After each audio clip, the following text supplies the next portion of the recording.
John Immerman. He formed an organization, a charity called ImmermanAngels.org. And he himself had testicular cancer and survived. And lucky for him, he had a strong family, supportive friends. He's a very outgoing social guy. So he got through it psychologically just fine. But he noticed a lot of the people around him didn't have any friends. They didn't have any visitors, and they felt lost. And there was a sudden diagnosis and a sudden shock.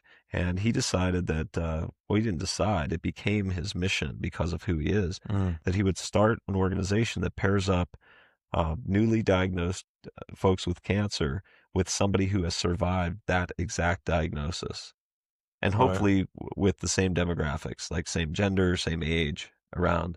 And so he's doing good in the world, but in a way that is very unique to him. And he clearly has passion for what he's doing. And that's something that you're going to have to get to in your life sooner or later, because all men have a kind of Achilles heel. And here's what it is. Our Achilles heel is that we are outer directed. We're directed toward these external goals. And because of that, it's easy to get a kind of tunnel vision and let time pass, focusing on our singular goal that we have out there. And we kind of miss out on the process, the journey, so to speak, that women are really good at enjoying. So it's important to, stop and smell the roses, as they say, because if you don't, it can end up being living a whole life that goes by rapidly in pursuit of a singular goal where you haven't stopped to enjoy life along the way and really color the passion that you have for that goal. And I would say with your friend John, I mean, I met him and he just came into a room, and if that's not an interesting story and an interesting guy, I don't know what it is. I mean, he moved the whole room just with his energy and his the narrative of what happened to him and what he's trying to do now.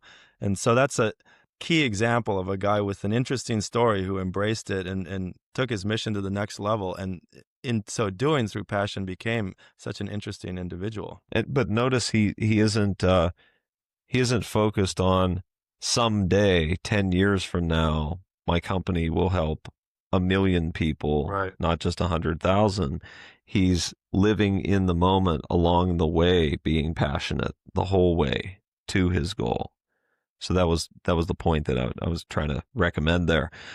Another aspect also is that going from being a little boy to a man, when you're a little boy, you are very keyed in on pleasing others because they then consider you a good boy, Right. and you get a lot of rewards for that. We've covered this before. And as a man, you're willing to disappoint. So a part of you living an interesting life and being interesting that builds your character and makes you more of a unique man is your willingness for your interests and your style to differ with that of others, to find Right. passion in what makes you different, not to just seek sameness. So I'm warning guys to be careful about this topic of living an interesting life. That doesn't mean live George Clooney's life because George Clooney's cool, or live Brad Pitt's life, I or would like a house on Lake Como, though. that's true. Other than the mansion, Right. you're not George Clooney. Be yourself and revel in the differences between you and other men.